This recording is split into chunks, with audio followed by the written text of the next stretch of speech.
Et nous sommes de retour enfin ce soir en demi-finale. La team Eternal contre la team Sainik.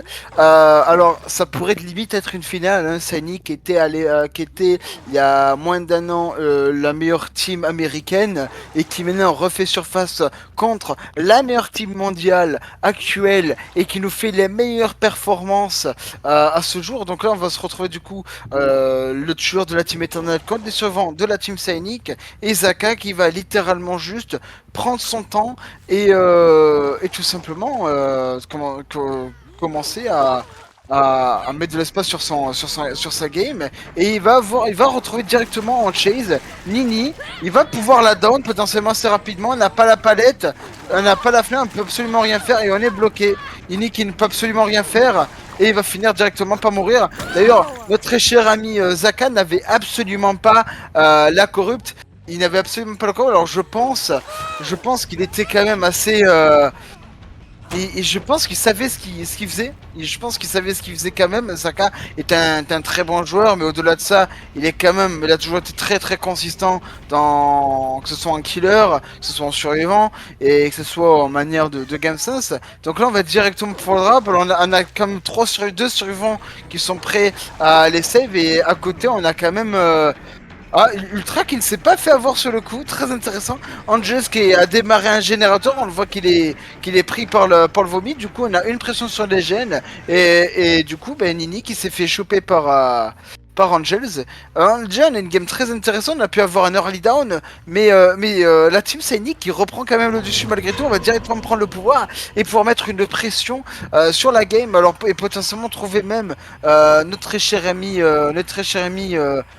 le stick, oui, c'était le stick qui est en train de faire un gène actuellement. Et si on le chope, et sur la corrupte, et on vient de le choper du coup en 3, on vient d'entendre sur le coup. Et non, c'est Ultra, et c'est Ultra qui vient de choper. Le premier qui va être donné par le pouvoir, potentiellement le donne maintenant. Alors il faut savoir une chose, c'est qu'on est sur une game à plus de 180 ms, donc on est quand même sur un palier en termes de pic de ping énorme. Donc ne jugez pas s'il vous plaît la façon de jouer car elle est très différente de ce qu'on peut avoir normalement. On est plus sur quand on joue contre des NA West ou même EU pour les NA, c'est souvent très très compliqué de pouvoir faire quelque chose. On a directement Angel qui va faire sa première chaise et malheureusement le down qui va directement se faire. On a 4 gènes restants, il y en a définitivement 2 down et la pression sur les gènes va être très minime, mais on va perdre, on va perdre du coup leur ruine. Et aussi, notre tueur avait également Pentimento, le Pentimento qui va permettre également à jouer avec le Thanatophobie et qu'on a exactement perk. C'est une perk d'ailleurs qui est assez intéressante parce que c'est une perk qu'on a toujours eu en Plague. Et le jouer avec Thanatophobie pour être un play hyper intéressant, le don qui va avoir lieu, et on est toujours sur une game très très compliquée de la part de la team Scénic, mais on essaie quand même malgré tout de mettre une pression sur les générateurs et en même temps mettre une pression sur la game en général. Le problème c'est que Zaka remet toujours la game au-dessus des autres et on a d'accord la dernière perk pardon de la game qui est également Scourgeouk Pen Resonance. C'est une perk assez intéressante et on peut le voir que on peut faire quelque chose de vraiment très très beau avec ça. Attention le man game TNL qui va pas du tout être joué, très très bien joué. Je crois que c'était Angels qui était en chat sur le coup, Angels qui ne sait pas du tout fait prendre le mind game de Zaka, surtout que c'était un très bon mind game sur le coup. On va pas du tout avoir la palette sur le coup, au moins qu'on va essayer. Et non, malheureusement pour Angels, on est toujours sur une situation très très compliquée et plus on a de fresh hook, plus on va mettre de Scourge, plus on va vraiment pas réussir à proc ce fameux générateur et on sera du coup dans une game très très compliquée. Angels qui n'a pas pris du coup ce qu'on joue parce que il a déjà été Penrez, donc c'est une assez bonne nouvelle pour les survivants. On va pouvoir directement faire les générateurs en topside et potentiellement tout simplement essayer de mettre une pression et au pire laisser tomber Angel. Je pense que ça serait la meilleure solution sur la game là actuellement. Ça serait vraiment beaucoup plus sympa. Euh, La game qui avance, la game qui avance vraiment pas trop mal sur le coup. On est quand même sur une game très complète. Hein. Zaka encore une fois qui ne joue pas absolument pas corrupt. Alors je pense vraiment qu'il était juste comment on appelle ça, il était très motivé et je pense même qu'il avait il avait cette confiance, de pouvoir faire la game. Donc c'est assez surprenant, c'est assez surprenant. Angels qui va tout simplement mourir du hook et on va pouvoir littéralement faire nos gènes. Alors là, le Thanato qui nous fait extrêmement mal et plus le Pentimento qui nous faisait très mal à un moment donné. Ultra Ultra qui est toujours en état de blessé sur le coup. Enfin, on est tous en état de blessé. Donc le Pentimento au niveau 3 et on a une mort à 3 gènes left. La game va être extrêmement compliquée pour les survivants de la team Sainik. On va devoir remonter au niveau du top. On va devoir rejouer le main, le Pentimento qui va s'activer. On est toujours sur un cas très complexe. Hein, le combo Thanatophobie et Pentimento qui va faire extrêmement mal aux survivants. Le générateur qui est toujours en train de regresser. Là, c'est assez une game complexe, donc on a certes perdu le ruine, mais on a quand même deux perks qui peuvent être relativement assez fortes quand on les combine ensemble, et surtout quand on est toujours en état bah, un état de blessé à 3 stacks, en sachant qu'on a un mort également, donc le Thanato est un peu du genre à s'accumuler. C'est vrai qu'il fut un temps où le Thanato s'accumulait énormément par rapport à ça. D'ailleurs, il faut savoir qu'à l'époque, Thanato était extrêmement puissant. Il a eu un big nerf, si je dis pas de bêtises, vers les années 2020. Mais ça a toujours cette puissance, je trouve. On peut toujours faire quelque chose de très utile. Alors, ça va directement jouer le main, casser le main instantanément. Nini qui va être baissé, on est en chase sur le 6, si j'ai pas de bêtises. Du coup, on a que Ultra qui doit faire le générateur et potentiellement mid. On peut envisager potentiellement le 4-4-3, mais on peut aussi penser que la chase va être assez puissante. On n'a vraiment pas le son de la chase, donc on n'a toujours pas de Bloodlust. Donc on peut toujours gagner du temps. Le pouvoir qui va avoir lieu et le down, malheureusement, malgré la tentative de crouch de Lusty, ça n'a pas été value sur le coup. Et on va avoir Nini qui va se relever. Aucune pression sur les gènes actuellement. Potentiellement le 4K à 3 Genève de la part de Zaka qui va avoir lieu. Cette game est vraiment très intéressante. Et au-delà de la game intéressante, on a quand même une très grosse pression de la part de la team Eternal, mais également Sainik qui a eu quand même très bien joué. Hein, leur lead down qui a été qui a été qui a été très bien joué. On a quand même pu mettre une pression sur la palette. Quelqu'un qui faisait un gène, du coup on a pu faire proc un gène et en attendant aucune personne a été hook. Donc le début de la game était vachement intéressante malgré tout, mais malheureusement Zaka qui a repris l'avantage sur la game et on est toujours sur une situation extrêmement compliquée qu'on peut avoir. Le stick qui va mourir sur son hook et Ultra qui est en train de mettre une gêne fraîcheur avec Nini sur deux gènes différents. Encore une fois, le Pentimento, le Thanato qui fait extrêmement mal. Zaka qui va arriver sur Nini et là ça paraît d'être vraiment impossible sur le coup. J'arrive pas à voir un résultat euh, j'arrive pas à avoir une escape. Là, pour la team Sani, je n'arrive pas à avoir une escape faisable, ou du moins même possible. Donc ça risque d'être assez compliqué. On a du coup Ultra qui va être en chase. On n'a pas du tout la distance nécessaire pour faire quoi que ce soit. On n'avait pas de loop à côté. Du coup, le down qui va avoir lieu. Et Ultra qui était d'ailleurs fresh hook. Donc, non, on n'avait pas le penrez là. Alors, est-ce que là, on aura le penrez? C'est une question qu'on se pose.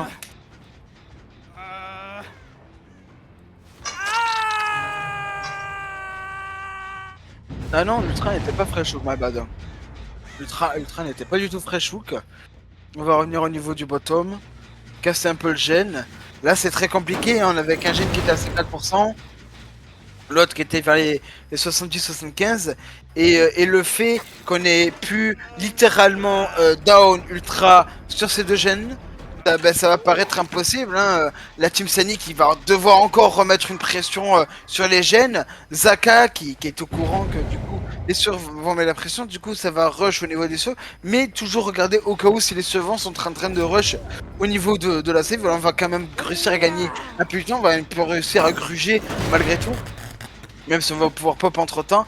Aucune personne n'est allée au bottom actuellement et je pense que ça va juste forcer les gènes ben, sacrifier Ultra pour un ou deux gènes de plus. Je pense que c'est la meilleure solution à faire. Je pense que c'est ce qu'il faut. En tout cas, le Pentimento qui a été enlevé, donc en attendant, on peut quand même envisager. Et on a du coup Nini qui ne s'est pas fait trouver entre temps. Lucy qui se fait tuer sur un générateur à 80%. Ah là là, ça paraît vraiment très très chaud. On n'a aucune palette là. Et du coup, c'est la mort. Hein. On peut envisager du coup le 4-4-3 de la part de la Team Eternal. Très très bonne performance de la part de Zaka. Et du coup, Nini qui doit rush au niveau de la shack. Mais le stick il ne doit pas être dead on hook sur le coup. Donc on va quand même pouvoir gruger le bien. Et s'il est dead on hook, Nini va pouvoir sortir par la trappe. Et c'est ce qu'on va faire. Nini va sortir à ce moment-là.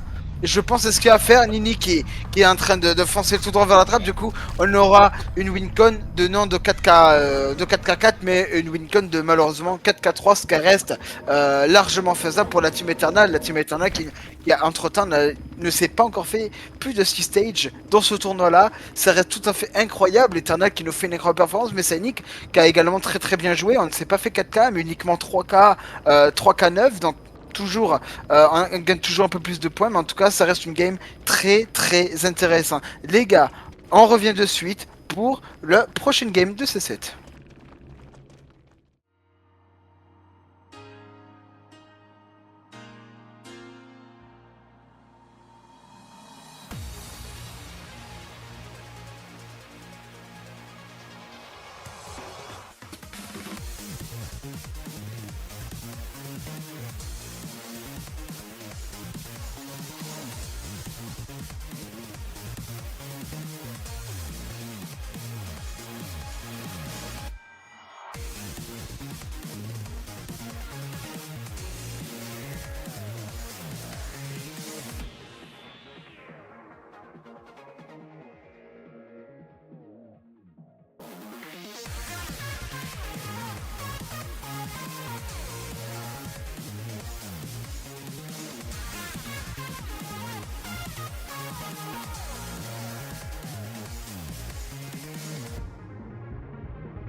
Et nous sommes de retour sur ce match éternel en survivant. Et cette fois, on verra pas Ultra, mais on verra Angels.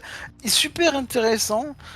C'est vrai qu'on a plus l'habitude de voir plus Ultra de jouer, jouer Killer sur le coup. Alors, on vient de voir sûrement un survivant anti, c'est très intéressant. Angels, d'ailleurs. Elle met une surf de base pour la Team Scénic, mais on voit qu'il joue en moment killer. Et c'est vrai qu'il a quand même fait des bonnes performances en killer, donc à voir qu'est-ce qui va se passer contre la Team Eternal. Attention, ça va jouer le gros caillou.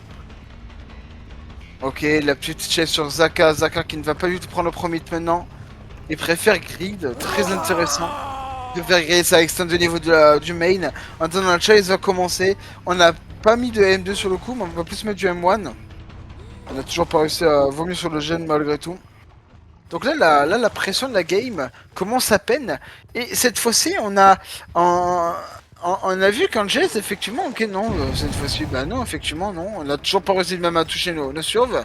Kexo, d'ailleurs, un survivant de la team Elysium, qui va se retrouver en chase, justement, contre Angels sur ce coup-là.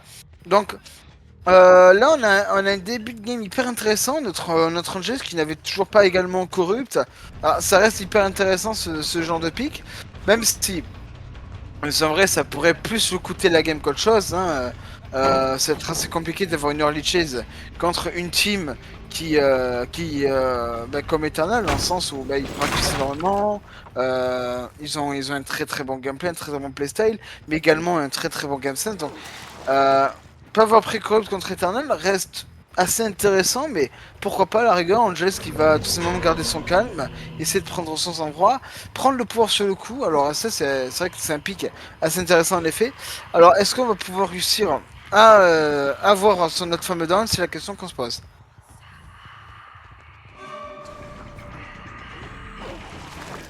Et la première chase qui va, la deuxième chase qui va avoir sur Dan. Dan qui va pas du tout drop sur le coup, il va pas essayer de pré-drop. Il ne prend pas du tout les hits.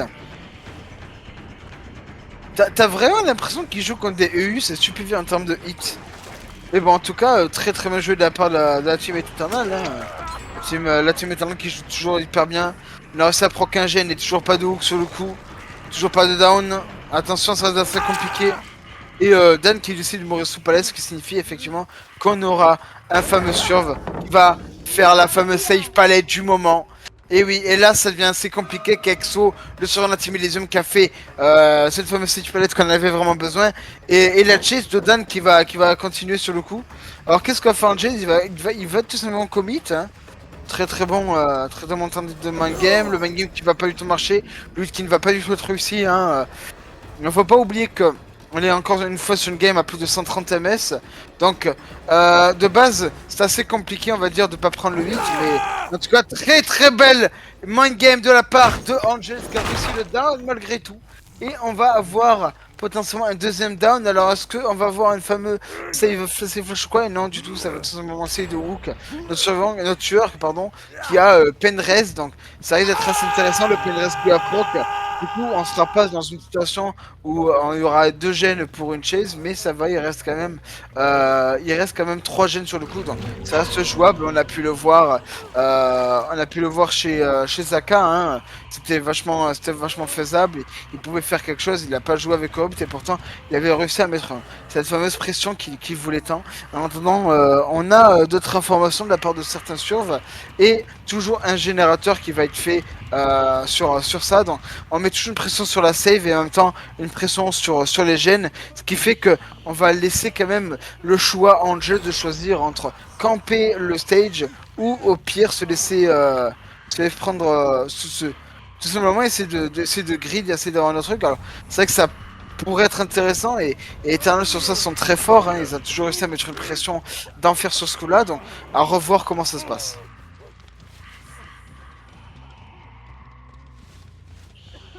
Attention, la chase encore qui va continuer. En tout cas, très très belle performance hein, de la part de la team Eternal sur le coup. On va encore prendre un gène sur le coup. Et là, ça risque d'être assez compliqué. Ça reste assez compliqué pour la team Eternal. On fait toujours des golden runs, on fait toujours des golden play. Eternal qui, pendant tout ce DBD France, nous ont servi des matchs en or, nous ont servi vraiment des trucs incroyables. Et là, on ressent la puissance de la Team Eternal sur le coup. Angels qui ne va pas du tout tenter le hit. Dan qui est toujours en chase, qui ne va pas toujours drop cette palette. Encore une fois, on est toujours dans une situation de 130 et on a le stun. Ah là là, on n'a pas réussi à prendre le hit malgré tout. Et on est dans une situation où Dan est encore en chase. Il est encore en chase, mais il peut faire encore un truc, ça va jouer la chaque. Et là, on va devoir tout simplement live. Et c'est là qu'on voit quand même la force de la Team Eternal sur ce coup-là. Et potentiellement le gène qui va pas tarder à proc. Hein, on est vraiment pas loin des générateurs sur le coup. Le générateur du main qui était à plus de 70 à 80%. La chaise de Speedsy qui va voir lui aussi. Speedsy qui sait qu'il ne pourra pas avoir la fenêtre là. Et il va tout simplement live. Alors où est-ce qu'il est parti notre très cher ami Angels? Il est parti justement prendre son pouvoir en 10 et essayer d'avoir le down le plus tôt possible. Là, il va falloir jouer avec énormément de pression. Et malheureusement, je l'avais pas dit, mais la wincon a été du coup gagnée par la team Eternal. De base, la wincon était de 4K à 3 à 2 gènes. Non, une 4K effectivement à 3 gènes, oui. On avait réussi à sortir par la hatch pour la team Cynic, mais malheureusement pour excusez-moi. Pour la team pour la team Cynic là, en ce côté killer, c'est vraiment très très chaud. On va réussir à down sous palette, ce qui signifie un autre save palette qui va avoir lieu. La save palette qui va enlever le pouvoir. Et la save palette qui enlève le pouvoir automatiquement de Angel. Et là on est toujours sur une game en un gen left. Et toujours un seul hook, le 1 stage qui va potentiellement être donné sur cette game là. Alors on a un gène à plus de 70-80%, il va directement être lâché et pré-live très très bien joué de la part de Dan sur ce coup là. Il va devoir drop la palette et jouer du coup le TNL. Alors le TNL il a absolument ça va être très très compliqué.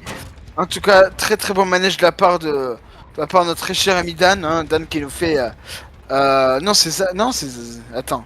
Ouais, c'est Dan, c'est bien ça, c'est Dan. Ouais, j'ai cru que c'était Zaka. Dan en ace, toujours. Dan qui nous fait une incroyable performance. Hein.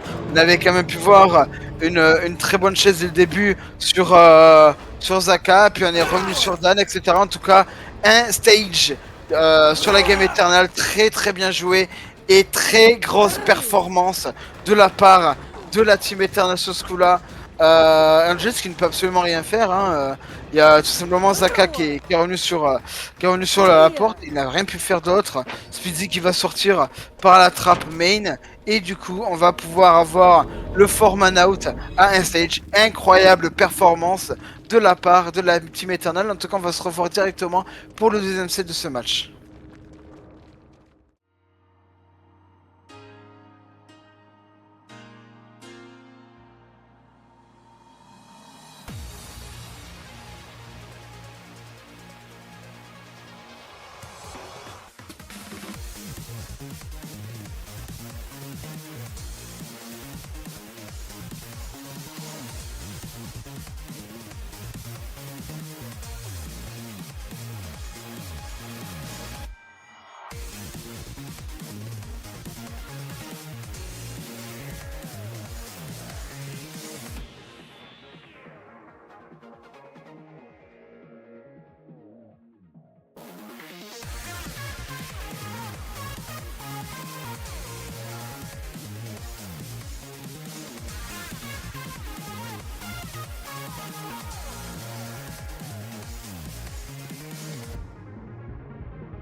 Et nous nous retrouvons cette fois-ci pour le deuxième set de ce match. Angel, du coup, le killer de la Team Cynic contre les servants de la Team Eternal. Donc on peut voir effectivement un petit changement de roster.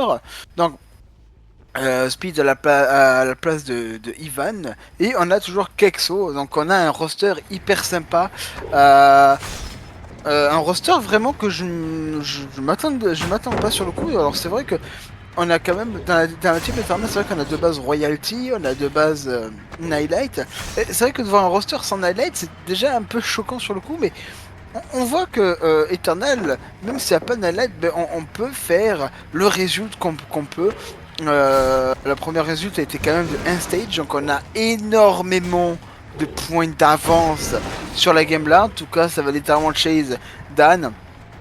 Ça va chase Dan comme il faut aux côtés de la cloque. Donc très très bonne chase de la part de Dan. Ça va directement lâcher. Et effectivement, on est sur une corrupte. Hein, ça ne vaut absolument rien de chase à ce moment-là. Et on va jouer au niveau potentiellement du 9. C'est là qu'on va potentiellement trouver quelqu'un. Et oui, on trouve des informations, on trouve des informations. Et si je dis pas de bêtises, je crois que c'était Ivan qu'on a trouvé dès le début. Oui, c'était Ivan qui va prendre la première chaise, le souple qui va avoir lieu, le drop de la palette, attention, le premier hit qui va être donné. Ivan qui va devoir faire une chase conséquente. Attention, il va tout simplement tirer. Eh là là, ça a touché Dan sur le coup. Dan qui avait tenté de stun. Dan qui avait tenté le stun pour Ivan, mais du coup, on perd un 55, on perd vraiment un 50-50 sur le coup, surtout que bah, c'était pas prévu à ce moment-là. On a drop la palette, du coup on peut pas vraiment la jouer, ça va jouer. What ça? T'as pas touché? Non, oh là là, c'est une dinguerie, ça n'a pas touché là, je suis vraiment choqué. En tout cas, Dan qui va littéralement se faire ouf. Alors je suis désolé, je ne vais pas pouvoir beaucoup plus crier parce que bah, il est un peu vers les minuit, donc voilà. Hein. Sinon les façons vont porter plainte, ça va pas être ouf. Bref. En tout cas, là, le Grim Embrace va apparaître pour Angel et du coup on va pouvoir tout simplement respirer, reprendre. Essayer de recréer une dead zone au niveau du 3, ça c'est quand même assez sympa et on va repartir au niveau potentiellement du 9. C'est vrai qu'on avait vu quelqu'un en 9, potentiellement potentiellement quelqu'un en 8 et surtout je pense qu'il y a quelqu'un en 6. Donc là on est quand même 3 personnes qui fait un gène de chaque dans la logique des choses. Dan qui va tout simplement je pense sécher sur le hook en attendant et on va perdre sa pression comme ça petit à petit. On va pouvoir perdre sa pression. Le premier gène au niveau du 9 à prof et oh la vache, j'ai perdu mon français. Le 9 qui va proc. Et du coup, on va pouvoir tout simplement attendre que Dan passe P2. Je pense que c'est la meilleure solution et je pense qu'Angel veut ça également. Le problème, c'est qu'il va forcer P2, mais ça va être également punitif pour Angel, hein, parce qu'encore une fois, les Team Eternal sur ça sont extrêmement punitifs sur les moindres erreurs qui peuvent arriver. Là, le deuxième stage qui va avoir lieu sur Dan, on va pouvoir le chase Ivan sur le coup. Ivan qui va pouvoir faire sa chase. Il n'a absolument rien, mais très très bon esquive de notre Ivan et va revenir au niveau de la save. Dan qui s'est fait reset, qui s'est fait sauver et le FTP qui va avoir lieu. Ah là là, Angels qui n'a absolument aucune chance. Il n'a pas de chase le FTP dès le début et ça fait très très mal. On est toujours sur une game où du coup Dan est encore vivant et on est en full santé également. On va pouvoir chase encore Ivan sur le coup. Non, on va devoir chase Zaka. Et on va tenir longtemps sur cette palette comme ça. Alors Angels a plusieurs solutions, soit il casse la palette et créer un zoning, soit directement il va essayer d'M2 et potentiellement avoir le down comme ça. En tout cas le 50-50 qui a été encore gagné par Zaka et on va pouvoir proc des générateurs en 6, proc des générateurs en 9 et potentiellement celui d'Achak. Donc en attendant Zaka qui nous fait une très belle chase. On a pleuré, malheureusement ça avait de la down. Et d'ailleurs notre killer avait bien sûr ce très cher pen resonance. Donc est-ce que cette fois le pen res va être value? C'est une question vraiment qu'on se pose. Et c'est vrai que c'est à voir sur le côté technique, hein, parce que si on a le pen res, et je pense qu'on a le pen res à ce moment-là, on va essayer de look au niveau du mid 3. On va proc ce fameux générateur on va proc ce générateur en 1 et du coup la pression que vient de chez actuellement est plutôt insane sur le coup. On va vraiment pouvoir je pense en tant que killer on va vraiment voir la game assez compliquée. Le Grim Embrace encore qui va apparaître au niveau du 9, le doubling qui va se faire au niveau du 9 effectivement, et on a du coup Kexo qui va tout simplement stick la save. Donc on a deux solutions possibles, soit on essaie toujours de camper la P2 mais malgré tout on perd ce dernier gen, soit il fait un rush au niveau de Ivan et de Dan et potentiellement avoir notre point. En tout cas Zaka qui a tenté de garder. Alors je pense que Zaka doit avoir un truc dans sa poche pour éviter ou peut-être partir ou quoi dans la chase de Kexo qui va avoir lieu. Texo qui va faire sa première chase également, et là c'est très très compliqué, on est uniquement dans cette wall, et la mort de Zaka, mais en tout cas on meurt quand même de l'autre côté, le doubling qui va se faire petit à petit, et on est toujours sur un générateur à plus de 85%, et on va pas pouvoir score jour, ce qui fait que du coup le générateur de nos très chers amis va pop. En tout cas très très bonne game, en tout cas de la part d'Angels qui met une très grosse pression au niveau de la save, et joue les enjeux comme il faut. Maintenant Ivan, toujours sous palette, est-ce qu'on aura le bras de fer ou quoi que ce soit? Est-ce que, en tout cas, ça a été oui, voilà, bon, ben, on n'a absolument pas. Et là, on va pouvoir normalement garder ces deux hooks en place et pouvoir avoir un win-con raisonnable. Et potentiellement, pour la première fois, Eternal va se faire plus de 6 stages. Et ça reste très très beau. Mais Eternal. Ne vont jamais se laisser cette stage, et ça reste très très beau. Alors attention, Dan qui va se faire remarquer au niveau du 6. Et ça va au niveau du 3 pardon, et ça va directement lâcher. Tenter la mort de Zaka, c'est ce qu'il faut faire. On sera plus de 1k à 6 kills. Mais en tout cas on aura fait une performance plus que raisonnable. Alors est-ce que là on va voir le down? Le down qui ne va pas du tout avoir lieu. Mais on va pouvoir potentiellement faire tuer Zaka. Alors on a quand même deux personnes au niveau de la save. Attention, la save qui va avoir lieu. On a toujours pas de 8. Et la save qui va être pris. Ah là là, toujours à 5 stages, il va falloir donner immédiatement. Et on va voir potentiellement le Foreman out.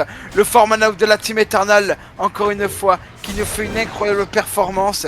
Et oui, le Foreman out, encore une fois, Eternal, qui nous fait des prouesses sur cette game-là. En tout cas, les amis, restez avec nous pour potentiellement le dernier match de ce set.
Et bonsoir à tous. Et d'ailleurs rebonsoir. Je vois qu'il y a beaucoup de gens qui sont sur le sur le stream actuellement.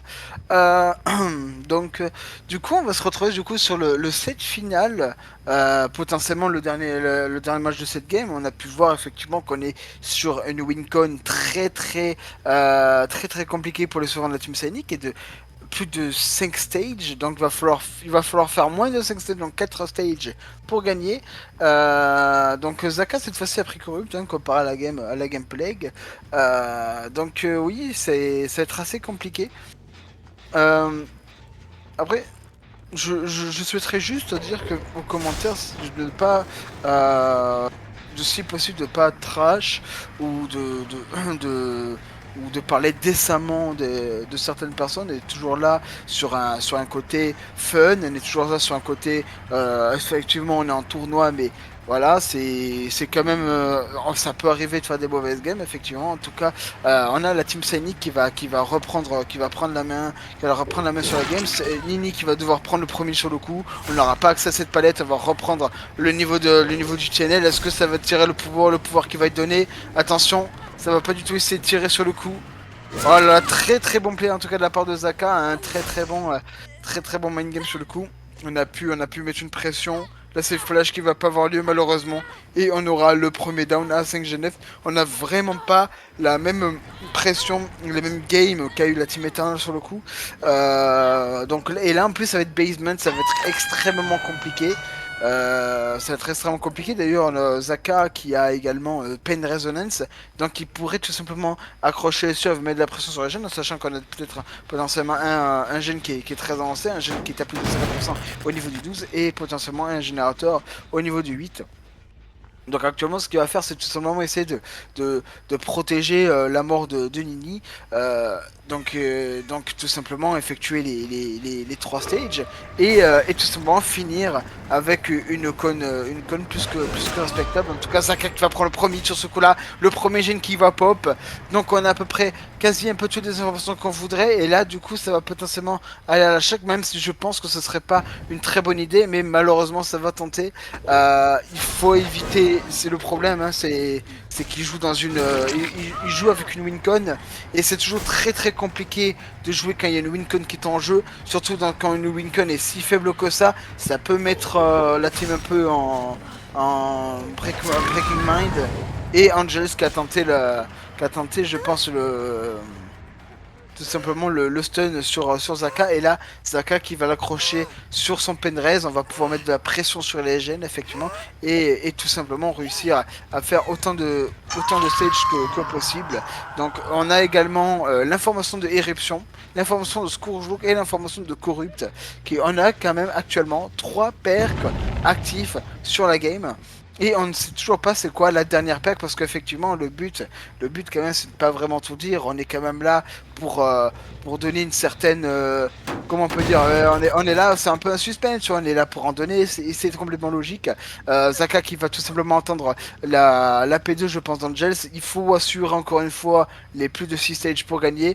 La Team Eternal qui est largement et au-delà capable de faire cela, on le sait très bien, hein, la Team Eternal qui a été dans énormément de finales, qui a gagné énormément de tournois. Hein, pendant 3-4 ans, ils ont fait un peu piétiner la Coupe des BD sur le coup. Hein, ils ont fait que ça. Donc là, on les revoit encore. Ils font des résultats plus qu'incroyables sur le coup. Et ça reste quand même incroyablement beau à voir. Un jeu qui va passer P2. On est toujours à 4 gen left, mais potentiellement un gène qui va proc d'ici là. Et là, du coup, on est à 3 stages. Le plus important, encore une fois, c'est de faire plus de 6 stages. Attention, ça va tenter le 8 et non, la personne était déjà partie depuis bien plus longtemps. On n'aura pas Pop Ghost de Weasel sur ce coup là. En tout cas, c'est pas la perk qui nous est montrée.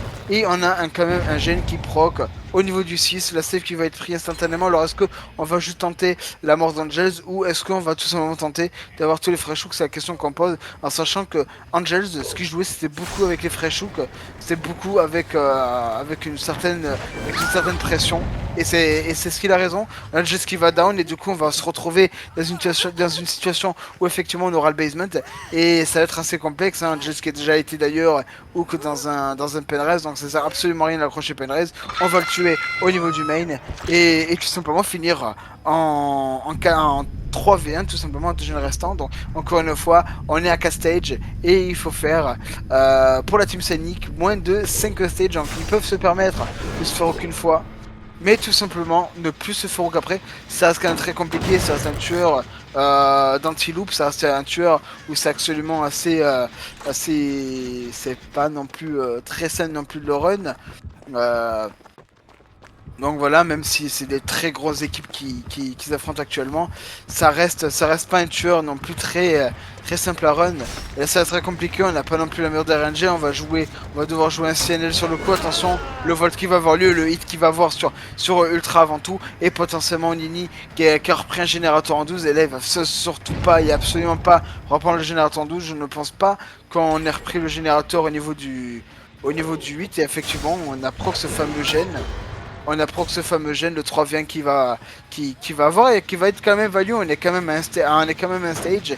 Le 5 stage qui va avoir lieu sur ce coup là, et il va falloir pour la team Scénic de plus se faire hook après.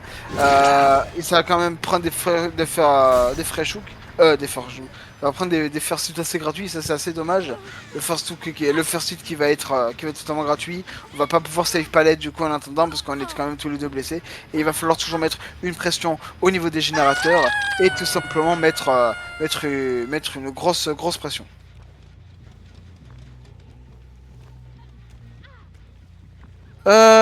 J'ai hâte pour le prochain tome et le buff de la singularité. Alors c'est vrai que d'ailleurs Singu est souvent pique en comp en ce moment, donc ça pourrait être assez intéressant. Bon personnellement j'en suis pas forcément fan, mais c'est vrai que j'en ai vu pas mal de tournois et c'est vrai qu'il y a un petit côté vraiment sympa.